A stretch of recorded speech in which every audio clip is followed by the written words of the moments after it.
Hello everyone, मैं वैभव सिंह आप सबका स्वागत करता हूं मार्गदर्शन शिक्षा के यूट्यूब चैनल पे। आशा करता हूं सब लोग ठीक होंगे, अपनी तबीयत का अच्छे से ख्याल रख रहे होंगे और पूरी मेहनत कर रहे होंगे, क्योंकि हमारा मिशन है, हमारा लक्ष्य है कि हमको 2023 में कैसे भी जॉब पानी। और कैसे भी का क्या मतलब है? कैसे भी का मतलब है कि पूरी मेहनत करके हमको जॉब पानी है 2023 में। 2023 में बहुत सारी भर्तियां आने वाली हैं, क्योंकि 2024 में इलेक्शन है, तो हमको बहुत अच्छे से मेहनत करनी है। और 2023 जब तक खत्म होगा, मतलब 1 जनवरी 2024 जिस दिन शुरू हो, जिस दिन होगा, जिस दिन 2024 वाला साल शुरू होगा, तब तक हमारे पास, सबके पास, जो भी हमारे परिवार से, जो भी हमारे चैनल से जुड़े हुए हैं, उन सबके पास जॉब होनी चाहिए। ठीक है, तो चलिए इसी उसके साथ वीडियो को शुरुआत करते हैं। तो ये जो वीडियो है, ये है हमारी करंट अपडेट्स की मॉर्निंग की वीडियो। डेट क्या है आज है 14 फरवरी 2023। तो 14 फरवरी 2023 की जो मॉर्निंग की करंट अपडेट्स की वीडियो है, मतलब जो मॉर्निंग की, हम ये जो वीडियो है दिन में 2 बार आती है हमारी करंट अपडेट्स की। 2 बार, एक सुबह को 8 बजे आती है, एक शाम को 8 बजे आती है। ओके, तो इसमें हम क्या करते हैं, सुबह को जो सुबह तक कोई भी अपडेट हुई होती है वो सारी अपडेट्स, और शाम वाली में जो सुबह से लेकर शाम तक जो भी अपडेट होती है वो शाम वाली में, और शाम से लेकर जो अगले सुबह तक जो अपडेट होती है वो सुबह वाली में। तो इनको सबको इंक्लूड करते हैं, इसलिए हमने इनको 2 हिस्सों में बांटा हुआ है। 24 घंटे का इंतजार क्यों करना है? तो जल्दी जल्दी करो कवर। हाँ, जितनी जल्दी हो सके, जैसे न्यूज पता चल रही है ऐसे कवर कर दो उसे। इसलिए से हमने इनको 2 हिस्सों में बांटा हुआ, ताकि आप तक हम जल्दी से जल्दी न्यूज पहुंचा सके। चलिए शुरू करते हैं। तो पहली न्यूज क्या है हमारी? 6 new governors are appointed by president of India. तो जो प्रेसिडेंट ऑफ इंडिया है, उन्होंने 6 नए गवर्नर चुने हैं। देखिए यहाँ पे बेसिकली क्या है कि इन्होंने 6 तो नए गवर्नर चुने हैं, 6 न्यू गवर्नर्स। ठीक है, 6 न्यू चुने हैं, क्योंकि मैं मार्कर चेंज कर लेता हूँ, ठीक से चल नहीं रहा। हाँ, तो इन्होंने 6 तो नए गवर्नर चुने हैं, 6 न्यू गवर्नर चुने इन्होंने, और 7 जो है वो रीशफल कर दिए हैं। ठीक है, रीशफल का मतलब क्या होता है? ठीक है, रीशफल का मतलब होता है कि एक जगह से दूसरी जगह के बना दिए, जो दूसरी जगह के थे उनको कहीं और का बना दिया, कहीं और के थे उनको कहीं और का बना दिया। मतलब उनकी स्टेट्स को चेंज कर दिया, उनके राज्यों को चेंज कर दिया। समझ गए आप? तो ये किसने किया? ये किया है हमारे देश की प्रेसिडेंट ने। हमारे देश की प्रेसिडेंट कौन है इस समय पे? हमारे देश की प्रेसिडेंट है, प्रेसिडेंट मतलब राष्ट्रपति। कौन है इस समय पे? द्रौपदी मुर्मू जी। कौन? द्रौपदी मुर्मू जी हमारे देश की प्रेसिडेंट है, और उन्होंने ये चेंज किया है। जैसे गवर्नर चेंज कैसे किए जाते हैं, और गवर्नर होते कौन है? हाँ, पहली चीज, गवर्नर होते कौन है, और चेंज मतलब कैसे कैसे चुने जाते हैं, ये मैं आपको बताता हूँ। तो ये क्या होता है, जैसे अलग अलग राज्य है हमारे यहाँ पे, तो जो राज्यों में राज्य सरकार होती है ना, उनके सीएम होते हैं और बाकी सब मिनिस्टर्स होते हैं राज्य सरकार के। तो जो आपका राज्य होते हैं, वहां पे जो सेंटर, जो केंद्र है आपका, उसको रिप्रेजेंट करते हैं, उसका पक्ष रखते हैं, वो कौन होते हैं? गवर्नर होते हैं। ये सेंटर के रिप्रेजेंटेटिव होते हैं। ठीक है, चुने किसके द्वारा जाते हैं? ये चुने जाते हैं प्रेसिडेंट के द्वारा। ये नॉमिनेटेड होते हैं, इनको कोई वोटिंग नहीं होती है, जो है नॉमिनेट किए जाते हैं किसके द्वारा? प्रेसिडेंट के द्वारा। और प्रेसिडेंट जो है वो इनको चुनता कैसे है? प्रेसिडेंट इनको चुनते हैं, जो भी सरकार है, मतलब जो केंद्र में सरकार बैठी है, वहां पे प्रधानमंत्री और जो काउंसिल ऑफ मिनिस्टर्स होते हैं, उनकी रिकमेंडेशन पे वो रिकमेंड करते हैं प्रेसिडेंट को कि जी हमको इस आदमी को यहाँ का इस आदमी को यहाँ का वो बनाना है, गवर्नर बनाना है। और उसके बाद उनको चुन लिया जाता है। ठीक है, उसके बाद जो सही लगता है प्रेसिडेंट को, वो चुन लेता है उसको कि हाँ जी ये यहाँ का गवर्नर है। समझ गए आप? पूरा प्रोसेस समझ गए कैसे?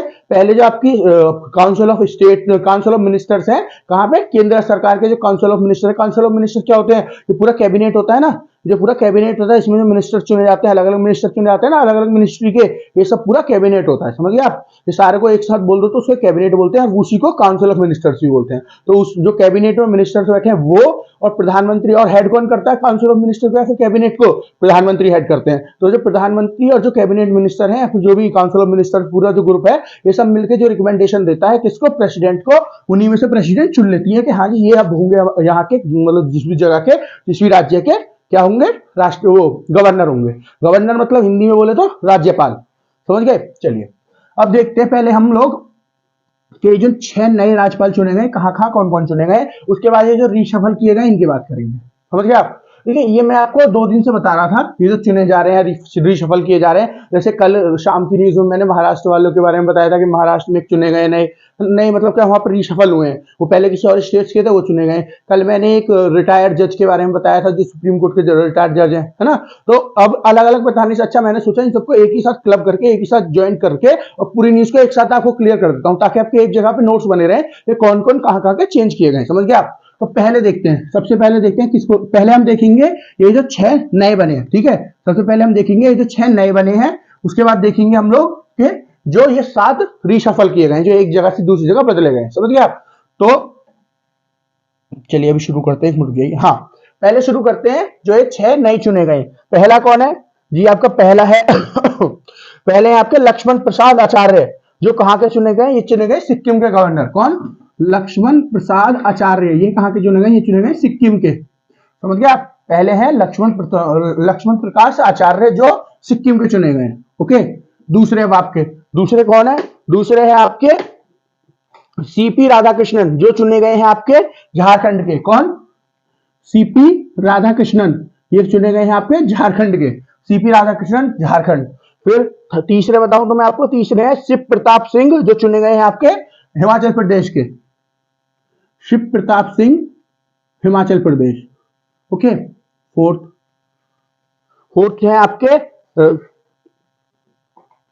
चांद कटारिया। फोर्थ है आपके चांद कटारिया, जो चुने गए आसाम के।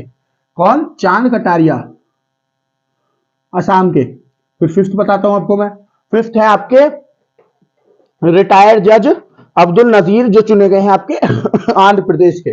तो रिटायर्ड जज, इनके बारे में मैंने कल जो कल पहली न्यूज थी वो इन्हीं के बारे में थी। आंध्र प्रदेश के चुने गए कौन? रिटायर्ड जज अब्दुल नजीर, है ना। इनके बारे में मैंने ये भी बताया था आपको, ये कौन कौन से केसेस में थे, है ना। जो सुप्रीम कोर्ट के जज थे, तो ये बहुत सारे केसेस में भी इंक्लूडेड होंगे। तो कौन कौन से केसेस में इंक्लूडेड थे सुप्रीम कोर्ट के, में इनकी रिटायरमेंट कब हुई थी, ये मैंने सब बताया था। तो कौन है? इनका नाम है अब्दुल नजीर। ये कहां के चुने गए हैं? ये अब्दुल नजीर जो है आपके आंध्र प्रदेश के चुने गए हैं। आंध्र प्रदेश के आपके चुने गए हैं राज्यपाल, आंध्र प्रदेश के। अब्दुल नजीर आंध्र प्रदेश के चुने गए आपके। 5 हो गए। अब 6 देखते हैं, 6 कौन है आपके? 6 है आपके 6 हैं जो चुने गए हैं आपके अरुणाचल प्रदेश के lieutenant general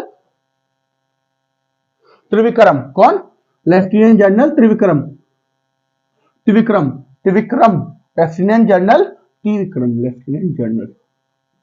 lieutenant general Trivikram. ये कहां के चुने गए? अरुणाचल प्रदेश के।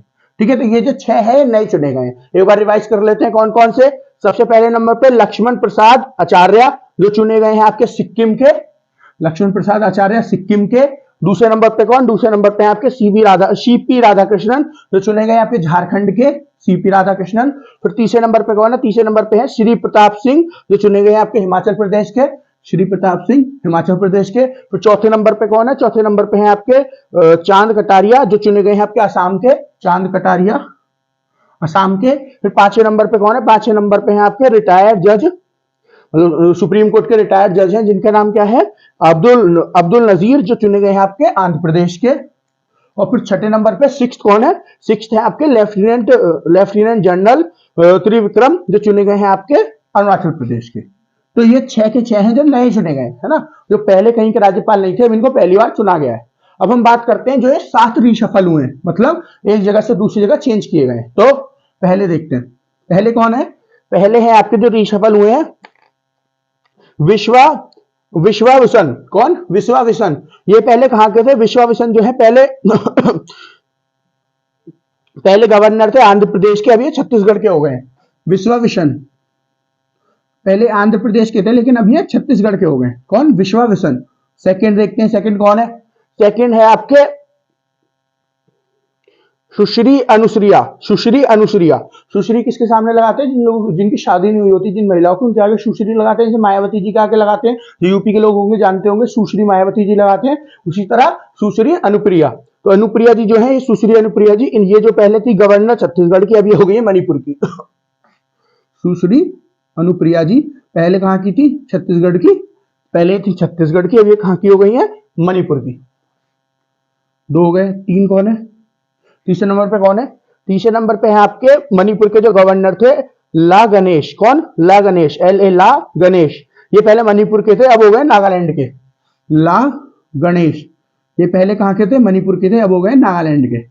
ओके, फिर अब देखते हैं 3 4, चौथा देखते हैं कौन है। चौथा कौन चेंज हुआ है? चौथा चेंज हुए हैं आपके ये जो पहले नागालैंड के थे। कौन थे नागालैंड के पहले?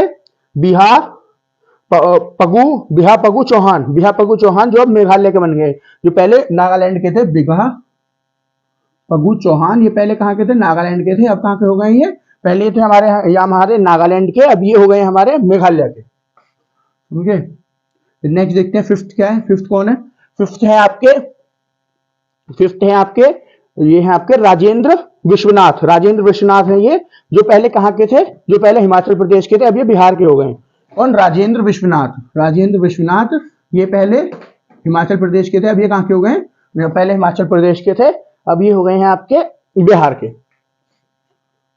तो यहाँ बता देते हैं बाकी। सिक्स्थ यहाँ पे, सेवंथ यहाँ पे, तो सिक्स सेवंथ बता देते हैं। तो सिक्स कौन से है आपके? सिक्स है आपके झारखंड के, जो थे पहले कौन? रमेश व्यास। अब ये कहाँ के हो गए? महाराष्ट्र के। रमेश व्यास जी, ठीक है, रमेश व्यास जी, व्यास नहीं, रमेश व्यास जी, जो पहले कहाँ के थे? झारखंड के थे, अब ये कहाँ के हो गए? महाराष्ट्र के। अच्छा, ये जो न्यूज है, ये वाले जो है रमेश व्यास जी जो है, रमेश व्यास जी जो है, इनके बारे में मैंने रात में डिस्कस किया था, लेकिन वहां हल्की सी मिस्टेक हो गई थी। क्या मिस्टेक हो गई थी? मैंने ये बोल दिया था पहले कर्नाटक के थे। कर्नाटक के नहीं, पहले झारखंड के थे। अगर आपने वो वीडियो देख ली है और वो देख लिया होगा आपने, तो नोट्स में अगर आपने लिखा हो तो उसको अगर आपने कर्नाटक लिख लिया है तो कर्नाटक को काट कर झारखंड कर लीजिएगा कि रमेश व्यास जी जो है वो झारखंड के थे, ना कि कर्नाटक के। वो झारखंड के थे, अब वो कहाँ के हो गए? अब वो हो गए महाराष्ट्र के। ओके, उसके बाद सेवंथ कौन है? सेवंथ है आपके जो गवर्नर थे आपके कहाँ के? अरुणाचल प्रदेश के VD मिश्रा। अब ये कहाँ के चुन लिए गए? लद्दाख के लेफ्टिनेंट गवर्नर। ओके, समझ गए आप? लेफ्टिनेंट गवर्नर चुन लिए गए कहाँ के? लद्दाख के। कौन? BD मिश्रा जी, जो पहले अरुणाचल प्रदेश के थे। तो BD मिश्रा जी पहले थे अरुणाचल प्रदेश के आपके गवर्नर, अब ये लेफ्टिनेंट गवर्नर चुन लिए गए कहाँ के? लद्दाख के। अच्छा देखिए, सबको मैंने गवर्नर बोला, लेकिन जो लद्दाख है यहाँ पे मैंने लेफ्टिनेंट गवर्नर बोला। ऐसा क्यों बोला? सबको गवर्नर बोल रहा हूं तो इनको भी गवर्नर बोलना चाहिए था, लेकिन मैंने यहाँ पे इनको लेफ्टिनेंट गवर्नर बोला। ऐसा क्यों बोला? देखिए मैं आपको बताता हूँ। जो भी किसी यूनियन टेरिटरी के होते हैं, है ना, जो भी किसी केंद्र शासित प्रदेश, मतलब यूनाइटेड नेशन नहीं, यूनियन टेरिटरी, जो भी किसी केंद्र शासित प्रदेश मतलब यूनियन टेरिटरी होती है ना, जो भी उसके जो गवर्नर होते हैं उनको गवर्नर नहीं बोला जाता, उनको लेफ्टिनेंट गवर्नर बोला जाता है। जैसे लद्दाख हमारी क्या है? एक यूनियन टेरिटरी है, तो इसके जो गवर्नर होंगे उनको क्या बोला जाएगा? Lieutenant governor. जैसे जम्मू एंड कश्मीर फिलहाल हमारी एक यूनियन टेरिटरी है ना, केंद्र शासित प्रदेश है, उसके गवर्नर को क्या बोला जाएगा? Lieutenant governor. उसके अलावा पौंडीचेरी है ना, वो भी हमारी एक यूनियन टेरिटरी है ना। चंडीगढ़ भी एक यूनियन टेरिटरी है ना। उसी तरह दादरा एंड नगर हवेली, अंडमान एंड निकोबार, लक्षद्वीप, ये सब हमारी क्या है? ये सब हमारी यूनियन टेरिटरी, मतलब केंद्र शासित प्रदेश है। तो जो इनके गवर्नर होंगे वो कौन होंगे? उनको बोला जाता है लेफ्टिनेंट गवर्नर। अब क्यों बोला जाता है ऐसा? देखिए, ये जो गवर्नर होते हैं, जो राज्यपाल होते हैं, इनका क्या काम होता है? ये जो हमारी केंद्र है, जो हमारी केंद्र सरकार है, केंद्र को रिप्रेजेंट करते हैं, केंद्र का पक्ष रखते हैं कहां पे? राज्य में। लेकिन जो केंद्र शासित प्रदेश होते हैं, वो तो जो उनके ऊपर तो शासन ही केंद्र के द्वारा किया जाता है, उनके ऊपर तो शासन ही केंद्र के द्वारा किया जाता है। तो फिर केंद्र का कोई आदमी केंद्र को कैसे रिप्रेजेंट करेगा, जो केंद्र उसके ऊपर खुद राज कर रही है? तो इस वजह से इनका नाम गवर्नर नहीं होता, इस वजह से इनका नाम क्या होता है? इस वजह से इनका नाम होता है लेफ्टिनेंट गवर्नर। समझ गए? चलिए आगे देखते हैं, नेक्स्ट न्यूज देखते हैं। नेक्स्ट न्यूज क्या है आपकी? आशा करता हूं आपको सारे नाम समझ आ गए होंगे। अब एक बार रिवाइज करके, मतलब एक बार रिपीट करके, अगर नहीं समझ में आया हो तो रिपीट करके इन सबको पेपर पे उतार लीजिएगा, ठीक है, मतलब नोट्स में अपने में लिख लीजिएगा। चलिए नेक्स्ट देखते हैं। नेक्स्ट क्या है अपना हमारा news? Governor proroguing of West Bengal assembly. देखिए प्रोगोंगिंग क्या होता है? प्रोगोंगिंग क्या होता है? देखिए, जो अलग अलग सेशन होते हैं ना, जो हमारी संसद होती है, उसमें सेशन होते हैं अलग अलग। जैसे इस टाइम पे बजट सेशन चल रहा है हमारे यहाँ पे, है ना, अलग अलग सेशन होता है ना, कुछ कुछ महीने का, 2-2 महीना, 3-3 महीने का सेशन चलता है हर साल। तो जो सेशन होता है, जब वो सेशन खत्म होता है, तो उस सेशन को जो खत्म किया जाता है, उसको प्रोगोंगिंग कहते हैं। तो क्योंकि यहाँ पे एक राज्य की बात हो रही है, वेस्ट बंगाल की बात हो रही है, तो वेस्ट बंगाल में कौन उसको खत्म करता है? वेस्ट बंगाल में उसको खत्म करते हैं राज्यपाल, मतलब गवर्नर। और अगर यहीं पे बात हो रही होती केंद्र की, है ना, जो हमारा पार्लियामेंट है, जो हमारा संसद है, जो दिल्ली में है केंद्र, वहां की बात हो रही होती, तो यहाँ गवर्नर की जगह होता प्रेसिडेंट। समझ गए? तो यहाँ गवर्नर की जगह होता प्रेसिडेंट, क्योंकि यहाँ बात हो रही है गवर्नर की, मतलब सॉरी, यहाँ बात हो रही है एक राज्य की, वेस्ट बंगाल की, इसलिए यहाँ पे गवर्नर लिखा गया है। तो गवर्नर ने क्या कर दिया है? प्रोगोंग कर दिया है किसको? जो भी असेंबली थी, असेंबली मतलब जो भी संसद में जो भी सेशन चल रहा था, उसको प्रिगोंग कर दिया है, मतलब उसको खत्म कर दिया फिलहाल के लिए। अब जब नया सेशन शुरू होगा उसके बाद उसको चलेगा वो। तो ये सब जो आपके जो गवर्नर है कैसे कर पाते हैं? देखिए हमारा आर्टिकल है जो इनको ताकत देता है, क्या है? 174, आर्टिकल नंबर 174। तो आर्टिकल 174 क्या कहता है? आर्टिकल 174 कहता है कि राज्यपाल जो भी होंगे किसी भी राज्य के, उनके पास एक ताकत होगी। क्या ताकत होगी? आर्टिकल या फिर अनुच्छेद 174 174 के अंदर कि वो जब चाहे लोगों को बुला सकते हैं, जितने भी एमएलए होंगे उन सबको बुला सकते हैं, और जब चाहे जो असेंबली है जो चल रहा होगा सेशन, उसको खत्म कर सकते हैं, है ना। ये उनके पास ताकत है। लेकिन किस हिसाब से खत्म कर सकते हैं? ऐसा नहीं है कि जब मन कर रहा जब कर दिया। उसके लिए भी एक कंडीशन है, जो कहां पे दी गई है, जो आपको दी गई है आर्टिकल 163 में, है ना, 163 में, अनुच्छेद या फिर आर्टिकल 163 163 में। ये आर्टिकल 163 क्या कहता है? अनुच्छेद 163 कहता है कि ये जो सेशन है इसको खत्म करने का जो अधिकार है गवर्नर का, ये गवर्नर जब इस्तेमाल कर सकते हैं जब इनको सजेस्ट किया हो किसने? या तो सीएम ने, मतलब मुख्यमंत्री ने, या फिर जो वहां की काउंसिल ऑफ मिनिस्टर्स होंगे। काउंसिल ऑफ मिनिस्टर्स क्या है मैंने आपको बता दिया। तो किसी राज्य के जो काउंसिल ऑफ मिनिस्टर होंगे, क्योंकि जैसे केंद्र के होते हैं अलग अलग मिनिस्ट्री के अलग अलग मिनिस्टर, उसी तरह जो है राज्य को भी होते हैं। तो जो राज्यों के काउंसिल ऑफ मिनिस्टर्स होंगे, और उनको हेड कौन करता है? जैसे आपके केंद्र के काउंसिल ऑफ मिनिस्टर होते हैं, उनको हेड प्रधानमंत्री करता है। उसी तरह जो राज्यों के काउंसिल ऑफ मिनिस्टर होते हैं, उनको हेड कौन करता है? सीएम, मतलब चीफ मिनिस्टर, मुख्यमंत्री। तो अगर मुख्यमंत्री या तो फिर काउंसिल ऑफ मिनिस्टर सजेस्ट करते हैं, बोलते हैं, जो आपके प्रेसिडेंट हो गए केंद्र पे और गवर्नर हो गए कहां पे?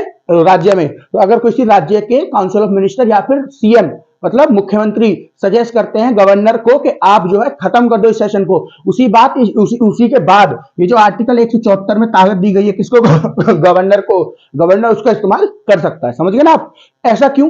देखिए ऐसा क्यों कि गवर्नर अपने आप क्यों नहीं कर सकता इस ताकत का इस्तेमाल? देखिए ऐसा इसलिए, हमारा जो पूरा सिस्टम है ना, ये जो हमारा पूरा सिस्टम है, जो भी ये पूरा हमारा ये जो पॉलिटी का पूरा सिस्टम है, हमारा कॉन्स्टिट्यूशन है, ये किस चीज के ऊपर बेस्ड है? क्योंकि हम एक डेमोक्रेसी में रहते हैं, तो डेमोक्रेसी क्या होती है? For the people, by the people, to the people, है ना। मतलब ये जो भी होगा लोगों के लिए होगा। पीपल मतलब पीपल मतलब जो हम लोग हैं, जो आम आदमी, सब कुछ इनके लिए होता है। अब जो ये होते हैं आपके सीएम हो गए, है ना, या फिर और भी कोई वो हो गया, क्या बोलते हैं उसको, और भी कोई मिनिस्टर हो गया, मतलब और भी कोई जो एमएलए हो गया। एमएलए तो सब मिलके बनाते हैं, जो पार्टी जीती होती है उसी के एमएलए तो सारे मिलके काउंसिल ऑफ मिनिस्टर्स बनाते हैं। तो ये काउंसिल ऑफ मिनिस्टर हो गई एक, है ना, काउंसिल ऑफ मिनिस्टर। तो हमारे सीएम हो गए, सीएम मतलब मुख्यमंत्री हो गए, हमारे चीफ मिनिस्टर हो गए। तो ये किसके द्वारा चुने जाते हैं? जब वो किसी राज्य के इलेक्शन होते हैं, उसमें जो जीतते हैं उसको, उनको वोट कौन देता है? हम लोग वोट देते हैं, वही तो एमएलए बनते हैं, और वही उन्हीं में से एक सीएम बन जाता है। तो इनको वोट कौन देता है? लोग देते हैं, मतलब हम लोग, मतलब पीपल देते हैं उनको लोग। लेकिन गवर्नर की बात करें, गवर्नर जो है ये प्रेसिडेंट द्वारा नॉमिनेटेड होते हैं, है ना। इसमें लोगों का कोई हाथ नहीं है ना, इसमें लोगों का कोई हाथ नहीं है। प्रेसिडेंट को रिकमेंड करता है कौन? जो काउंसिल ऑफ मिनिस्टर होंगे केंद्र के, और या फिर जो वो होंगे आपके प्रधानमंत्री होंगे, वो करेंगे प्रेसिडेंट को सजेस्ट, और प्रेसिडेंट फिर उस हिसाब से नॉमिनेट कर देगा गवर्नर। मैंने अभी आपको ऊपर बताया था, प्रेसिडेंट जो है ना गवर्नर को नॉमिनेट कर देता है। तो ये जो है इसमें ये जो गवर्नर है ये एक नॉमिनेटेड आदमी होते हैं, इनमें लोगों का कोई हाथ नहीं होता, मतलब डेमोक्रेसी नहीं आ रही यहाँ पे। लेकिन यहाँ पे ऊपर जो है ये चीफ मिनिस्टर और ये काउंसिल ऑफ मिनिस्टर चुने गए, ये लोगों के द्वारा वोट देके चुने गए, है ना, ये लोगों के द्वारा वोट देके चुने गए। तो ये कौन है? ये यहाँ पे डेमोक्रेसी आ रही है, इस वजह से जो चलेगी वो इनकी चलेगी, ना कि गवर्नर की। समझ गए आप? चलेगी इनकी, ना कि गवर्नर की। तो ये लोग क्या करते हैं? ये सजेस्ट करेंगे गवर्नर को, क्या हमको लगता है अब सारा काम हो गया इस सेशन में, जो भी हमको करना था, जो भी हमने सोच के सेशन शुरू किया था, अब क्या करो आप, अब इस सेशन को खत्म कर दो, फिर अगले सेशन में मिलते हैं।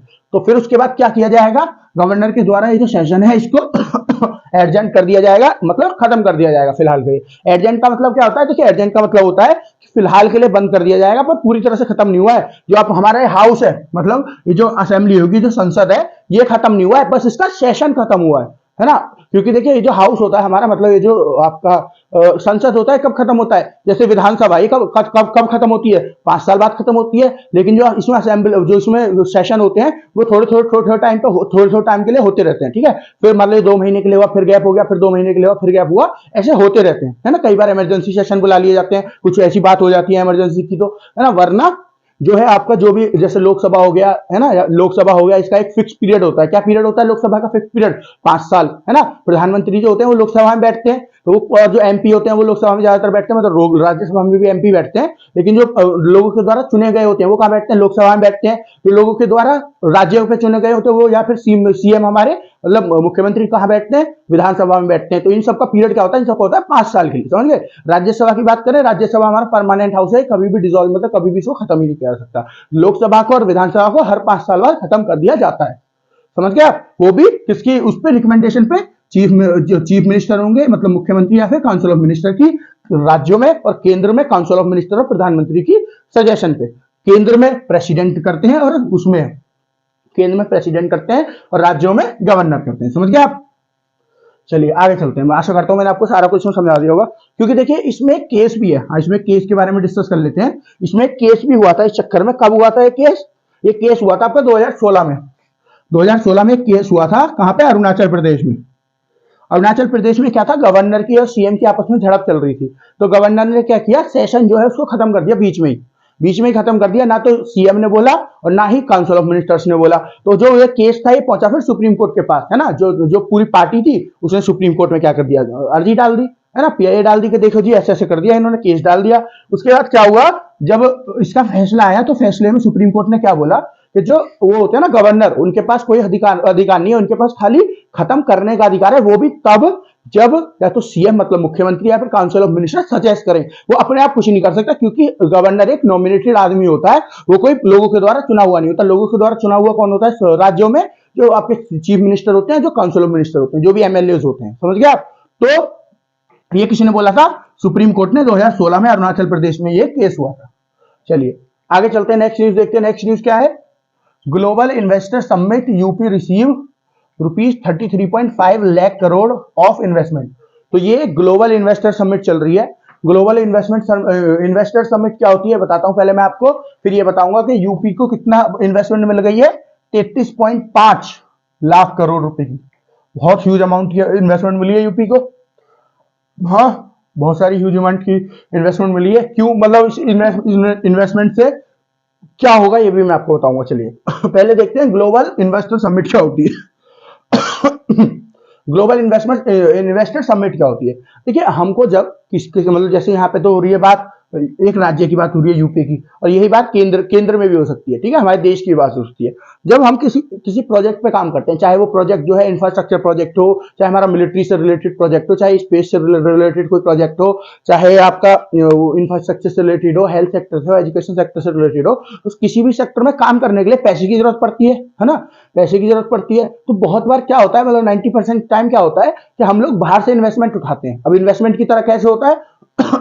एक लोन की तरह होता है। हम ले लेंगे एक साथ पैसा, उसमें प्रोजेक्ट पे काम कर लेंगे, जब काम हो जाएगा तो धीरे धीरे करके वो पैसा वापस कर देंगे। तो जो इन्वेस्ट करता है हमारे यहाँ पे, मतलब हमको पैसा प्रोवाइड करता है, वो कौन होता है? वो होता है इन्वेस्टर। क्योंकि देखिए एक आदमी ने इन्वेस्ट किया हमारे यहाँ, है ना, जैसे शेयर मार्केट वगैरह में इन्वेस्ट होता है ना, ऐसे ही वो इन्वेस्टमेंट होती है। तो एक बार उसने इन्वेस्ट किया तो जो जिस अच्छे उससे वो प्रोजेक्ट चल रहा होगा, उतना ही अच्छा उसको फायदा होगा उस प्रोजेक्ट से, है ना, उतना ही वो ज्यादा कमा पाएगा। ब्याज तो कमा ही रहा है, और जितना प्रोजेक्ट अच्छा चलेगा बनने के बाद, उतना ही उसको ज्यादा कमाने के लिए मिलेगा, जिसने भी इन्वेस्टमेंट की होगी, समझ रहे हो आप। और उसके धीरे धीरे करके पैसे जब वापस हो जाएंगे तो वो प्रोजेक्ट से अलग हो जाएगा। फिर जो सरकार होगी उसका प्रोजेक्ट हो जाएगा, सरकार या जो भी आदमी होगा। तो ये एक समिट होती है जिसमें दुनिया भर से, ग्लोबल मतलब दुनिया भर से जो इन्वेस्टर्स हैं उनको बुलाया जाता है, और उनको बताया जाता है कि हम इन प्रोजेक्ट पे काम करना चाहते हैं, जिसके लिए हमको इन्वेस्टमेंट की जरूरत है, मतलब पैसों की जरूरत है। तो आप हमारे यहाँ पे इन्वेस्ट करो, और ये जो आप इन्वेस्ट करोगे इससे हम यहाँ लगाएंगे, ठीक है। तो यूपी के लखनऊ में ये जो समिट है ये हुई है। कहाँ पे? यूपी की राजधानी लखनऊ में। यूपी की राजधानी क्या है? लखनऊ। तो लखनऊ में ये जो है समिट हुई थी, अभी शुरू हुई थी 100 दिन पहले, यूपी में समिट हुई थी। तो इस जो समिट हुई है इसमें ग्लोबल जो इन्वेस्टर्स हैं उनको बुलाया गया है और उन्होंने इन्वेस्ट किया है यूपी के जो प्रोजेक्ट्स थे उसमें 33.5 लाख करोड़ का। समझिए आप। अब बात जानने की क्या, देखिए एक पहली बात ये जान लीजिए, समिट हुई थी, इसका इनॉग्रेशन मतलब इसका उद्घाटन किसने किया था? प्रधानमंत्री मोदी जी ने। प्रधानमंत्री मोदी जी ने क्यों किया? देखिए अब भले ही एक राज्य की बात हो रही है, भले एक राज्य के ऊपर पूरा ये है फोकस है इसका, ये जो समिट है, क्योंकि राज्य ऑर्गेनाइज करा रहा है यूपी उत्तर प्रदेश, लेकिन है तो ग्लोबल, मतलब है तो अंतरराष्ट्रीय लेवल की ना, ग्लोबल मतलब अंतरराष्ट्रीय लेवल, पूरी दुनिया की बात हो रही है। तो इस वजह से हमारे प्रधानमंत्री यहाँ पे आए थे, उन्होंने इसको इनॉग्रेट किया था। और इसको जो कंक्लूड किया था, कंक्लूड मतलब जो खत्म करते हैं, वो किसने किया था? वो किया था हमारे देश की हमारे देश की राष्ट्रपति ने। राष्ट्रपति कौन है हमारे देश की? द्रौपदी मुर्मू जी ने। अब जानते हैं इसके बारे में कि यूपी ने इतनी सारी इन्वेस्टमेंट कैसे कैसे ली, कौन कौन से प्रोजेक्ट के ऊपर, ऐसे क्या क्या प्रोजेक्ट है जिनके ऊपर जो है ये काम करना चाहता है कौन? यूपी। और इन्वेस्टर्स क्या क्या बोल रहे हैं अब ये जानते हैं। तो अगर यूपी की बात करें तो यूपी ने एक इनिशिएटिव लॉन्च किया है समिट में, क्या? यूपी 2.0। यूपी 2.0 और यूपी ने बोला हम कैसे प्रोजेक्ट्स के ऊपर काम करेंगे यूपी 2.0 में, मतलब हम यूपी का अपग्रेडेड वर्जन बनाना चाहते हैं। जो अभी यूपी है इसको अपग्रेड करना चाहते हैं। अब अपग्रेड कैसे किया जाएगा यूपी को? देखिए इंफ्रास्ट्रक्चर के ऊपर काम करके, जो एजुकेशन सिस्टम है यूपी में जो है बहुत सारे स्कूल्स बनवा के, फैसिलिटीज अच्छी प्रोवाइड करा के, हॉस्पिटल्स नए नए बनवा के, हर एक डिस्ट्रिक्ट में एक हॉस्पिटल, 1 से 2 हॉस्पिटल खुलने चाहिए। कल भी मैंने बताई कि आपको एक स्कीम किसकी, गवर्नमेंट ऑफ इंडिया की, कि हर एक डिस्ट्रिक्ट में हर एक जो है हॉस्पिटल्स खुलने चाहिए। उसी तरह से यूपी की गवर्नमेंट ने भी बोला है कि हर एक जो डिस्ट्रिक्ट है उसमें 1 से 2 हॉस्पिटल होने चाहिए, मतलब खुलने चाहिए मतलब होने चाहिए। इसके ऊपर काम करेंगे। बहुत सारे ग्रीन, जो आपके बहुत सारे ग्रीन एनर्जी प्रोजेक्ट्स हैं उनके ऊपर काम किया जाएगा, रिन्यूएबल एनर्जी प्रोजेक्ट्स हैं उनके ऊपर काम किया जाएगा। सब टर्म मैंने आपको बता रखी है, ग्रीन एनर्जी क्या होता है, रिन्यूएबल एनर्जी क्या होता है, समझ गए आप। देखिए ग्रीन एनर्जी ऐसी एनर्जी होती है, क्लीन एनर्जी या ग्रीन एनर्जी जो पर्यावरण को नुकसान ना पहुंचाए। रिन्यूएबल एनर्जी क्या होती है? वो भी ऐसी एनर्जी होती है जो एनवायरमेंट को नुकसान ना पहुंचाए। फिर जो इलेक्ट्रिक व्हीकल्स हैं, जो इलेक्ट्रिक वाहन है जो बिजली से चलेंगे, उसकी फैक्ट्रीज लगाई जाएंगी।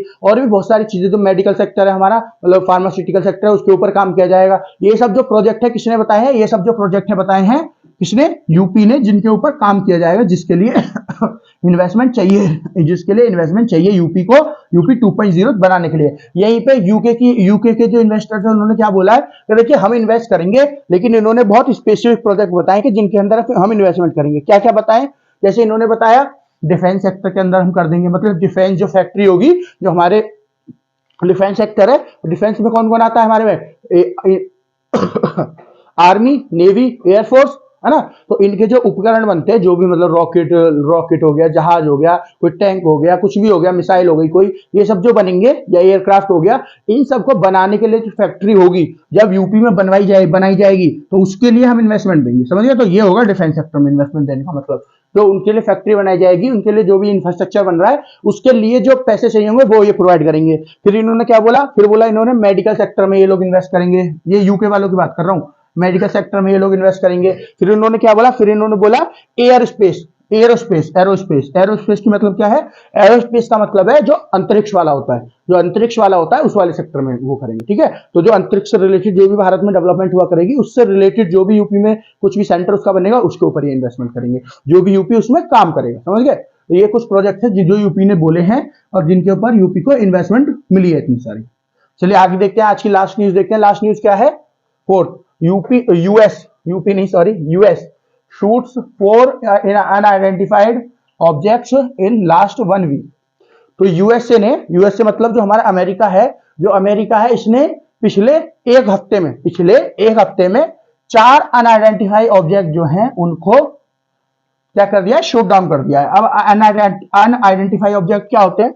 अनआइडेंटिफाइड ऑब्जेक्ट होते हैं ऐसे ऑब्जेक्ट्स या ऐसा कोई भी चीज, ऐसी कोई भी वस्तु जिसको पहचाना न जा सके, है ना, उसको क्या कहते हैं? अनआइडेंटिफाइड। आइडेंटिफाई मतलब जिसको पहचाना जा सके, और अनआइडेंटिफाई मतलब जिसको पहचाना ना जा सके। अब यूएसए से क्यों कर रहा है इनको शूट डाउन? क्यों कर रहा है यूएसए? हाँ, यूएसए इनको शूट डाउन क्यों कर रहा है ये पता होना चाहिए। देखिए अभी कुछ दिन पहले मैंने आपको सारा कुछ बताया था, किसके बारे में? स्पाई बैलून के बारे में। चाइना का जो स्पाई बैलून है, मतलब जासूसी बैलून था चाइना का, जो इसके बारे में मैंने आपको बताया था। चाइना क्या कर रहा है, यूएसए के ऊपर चाइना ने एक पूरा बैलून छोड़ दिया था, पूरा एक गुब्बारा छोड़ दिया था, बहुत बड़ा गुब्बारा, उसके अंदर कैमरा वगैरह और बहुत सारे उपकरण लगे थे जो यूएसए की वो कर रहा था, जासूसी कर रहा था। फिर यूएसए ने बताया ऐसे जो बैलून है हम पिछले बहुत सालों से देख रहे हैं, लेकिन अभी तक हम सोचते थे ये कोई यूएफओ, यूएफओ मतलब अनआइडेंटिफाई ऑब्जेक्ट है ना, अनआइडेंटिफाई ऑब्जेक्ट है, यूएफओ है कोई, तो हम जो है इसको सोचते थे ऐसा ही चला जाएगा, है ना, हम इसको जानते नहीं थे, इस वजह से हमने देखा नहीं, हमको लगा कोई एलियन वेलियन का सिस्टम है, तो इस वजह से हमने इसको छेड़ा नहीं। लेकिन अब हमको पूरा, जब हमने पूरी चीज दोबारा से देखी, हमारे पास जो वीडियोस अवेलेबल थी, पूरा डाटा था वो देखा, तो हमको पता चला कि वो भी चाइना के द्वारा भेजे गए क्या थे, वो भी चाइना के द्वारा भेजे गए बैलून्स थे। और ऐसे बैलून खाली यूएसए के लिए नहीं, ऐसे बैलून चाइना जो है पूरे 40 देशों के ऊपर यूज कर रहा है फिलहाल में। और उनमें से 5 जो सबसे ज्यादा जिनके ऊपर यूज किए जा रहे हैं वो कौन कौन बताए थे यूएसए ने, वो यूएसए ने बताया, जो पूरे 5 देश बताए यूएसए ने। 40 देश के ऊपर तो पूरा यूज कर रहा है, मतलब 40 देश जो है उनके ऊपर यूज कर रहा है, लेकिन 40 में से जो 5 मेन देश हैं जिनके ऊपर लगातार यूज करता रहता है, यूएस को छोड़ के, यूएस के ऊपर तो कर ही रहा है, यूएस को छोड़ के जो 5 देश है कौन कौन से बताए थे यूएस ने, एक आपका बताया था इंडिया, फिर ताइवान, फिर जापान, फिर साउथ कोरिया और फिर फिलीपींस।